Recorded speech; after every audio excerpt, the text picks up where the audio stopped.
Uy, gusto kong i-share sa'yo yung latest list ng mga accredited sponsors for 482 work visa sponsorship dito sa Australia. Pero bago ang lahat, hindi po ako registered migration agent. Itong mga information na to ay nakita ko lang din po sa Department of Home Affairs website. Bigyan muna kita ng konting kaalaman about sa 482 Temporary Skill Shortage Visa or yung 482. Unang-una, hindi pa po ito permanent visa, ito ay temporary visa. Isa ito sa pinaka-popular at common na visa na ina-apply ng mga foreign applicants. So, para makuha mo ang visa na ito ay kailangan mo ng job offer from an Australian approved employer at saka ka-nominate for that position.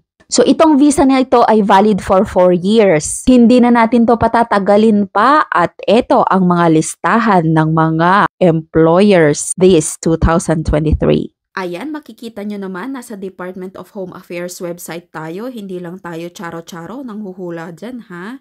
So, i-click natin tong search button sa taas at ilagay natin ang disclosure logs. Yan, 2023 and click search. Ayan. At lalabas dito ang Freedom of Information, FOI Disclosure Logs 2023. So, nandyan yung mga listahan ng lahat ng mga disclosure logs for this year. At syempre, scroll down natin to. So, nakikita nyo itong madaming mga disclosure logs. Pero, syempre, ang hanap natin ay this one. Active accredited sponsors for the temporary skill shortage subclass 482 visa as at 21st September 2023. So, i-click natin ito and download again. Ito po ang lahat ng companies na approved na mag-sponsor po ng 482 or Temporary Skill Shortage Visa.